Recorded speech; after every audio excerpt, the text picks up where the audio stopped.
Oh my goodness, what is that? That is a lot of caterpillars. Lots of caterpillars. Zooming out. Hi everybody, Jason Sebastian. This is Butterfly Square Garden here to show you what's been going on since the last time you saw us. I bet the last time you checked in, this milkweed was a full healthy plant, and now it's almost gone.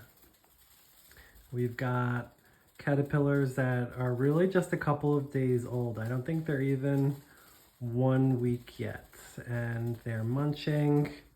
They just absolutely devoured the top of the plant and they are working their way down. Unfortunately, as they eat down all of the nice good green leaves, working its way up, the leaves are turning yellow and dying and falling off.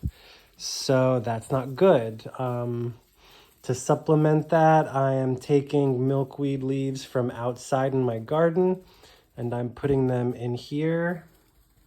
You can see in the back, they are on the bottom, they're eating, and then when they're done eating, oops, I just probably knocked some off.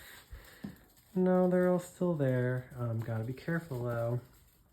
They'll eat and then they'll climb up on the wall and they will rest while they shed their skin.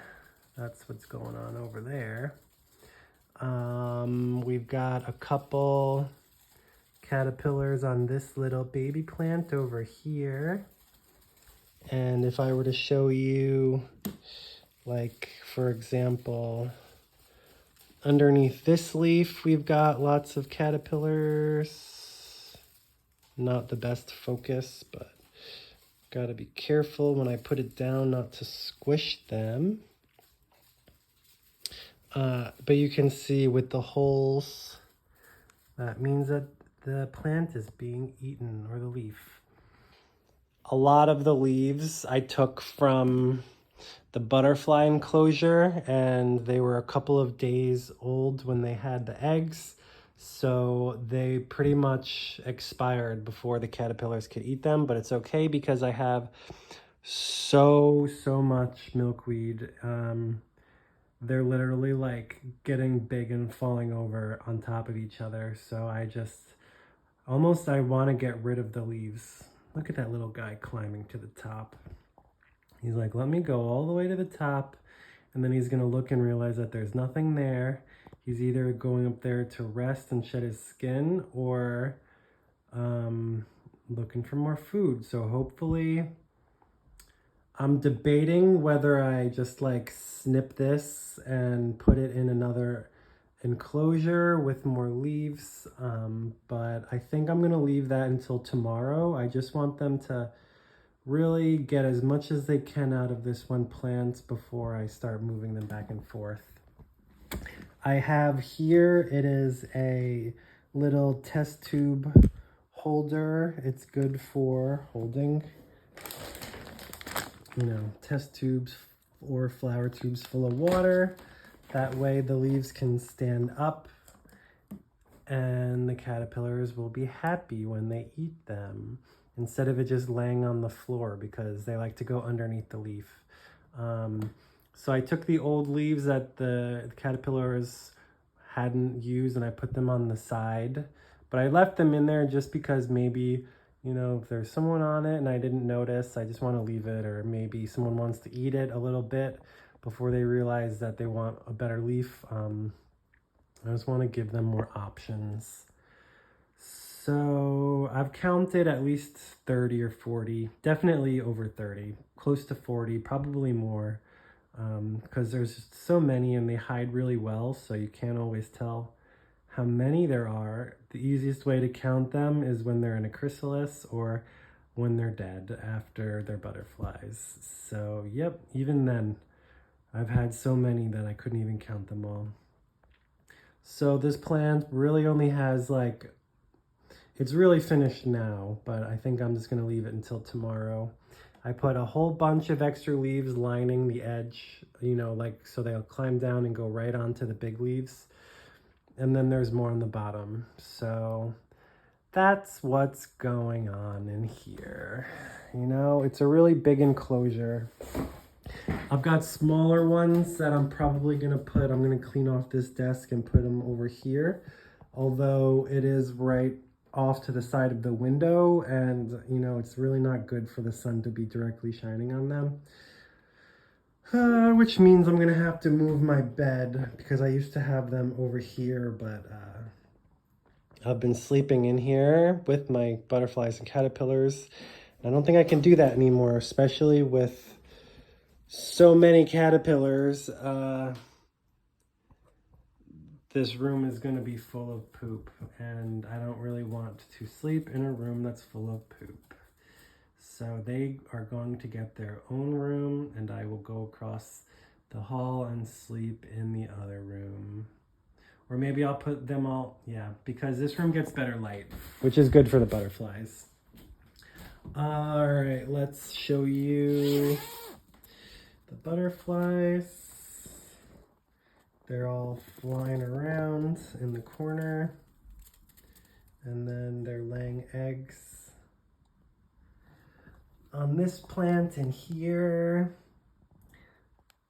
which honestly I still think it's a good idea, but once the plants are indoors, the leaves turn yellow and fall off. So it's really just good for collecting eggs. But I also have leaves on the floor where they lay eggs on. So yeah, you know, it is what it is. As for the feeders, they still work really well. The butterflies gather on them first thing in the morning and then kind of leave them alone during the day. Really not much to go on. You know, they're not as active at the end of the day as they are at the start of the day. Anyways, let's always make sure to close your enclosure. Oh my God, come on. Focus. I picked out all of the good seeds. I only got like 10 out of, oh my God, there was a lot, like 60. So it was an old seed packet and most of them just rotted. I'm just like, whatever, it is what it is. Don't you think my baby caterpillars are so cute? They're only a couple of days old. They're very hungry, munch, munch, munch. These leaves, man, the bottom ones are very yellow, but the ones in the middle still have a little green on them. So I really just want to let the caterpillars eat. I don't want to disturb them. And I guess since it's already pretty late, it's about to be bedtime, so first thing in the morning, I'll start worrying about moving them. You know, I'll just pick up a leaf and carry it to the new enclosure, and I will do that with as many as I can. And then, you know, there's always some stuff that gets left behind or a caterpillar that's hiding. So I will leave fresh leaves in here, and then throughout the week, I will pull out the new leaves and put in, you know, more new leaves, and it'll just be that's the process. La la la la la, they're really cute. Now that there's a lot of them and they're getting bigger, they munch the leaves faster and faster. So this stuff lasted for a long time when they're only like a little speck smaller than an ant, but now they're big, and there's so many, and there isn't going to be much longer before it's all the food is gone. So I do have a ton of leaves down there, but even that, when they're big, doesn't last very long. So yeah, when the time comes, I'll start getting butternut squash, but I really just have so much milkweed that I want to get rid of what I have. Save a little bit extra, you know, because there's always, you want some to lay, the butterflies to lay eggs on. And yeah, you know, I guess by the time you see me tomorrow, we will have a new fresh net with all of the caterpillars being transferred over there. So now that we're at a 10-minute mark, it's time to end the video, and I hope that you liked seeing the update with the caterpillars. Hopefully you learned something. Don't forget to plant butterfly host plants, especially milkweed if you want monarchs, outside in the garden because we want this outside. And for swallowtails, you can do dill, fennel, anise, carrot, painted ladies like thistle, burdock. Yep, that's really it. That's all I've got to say. I wanted to give you an update. And wow. Wow. They're still so small. I can't wait for them to be big. Love you. Don't forget to like and subscribe. And I will see you tomorrow. Bye-bye. Wow. So beautiful. I almost think caterpillars are more fun to watch than butterflies because they're just like munching leaves, and it's just really fun to watch the leaves get eaten. Okay, that's it. Love you guys. See you tomorrow. Bye.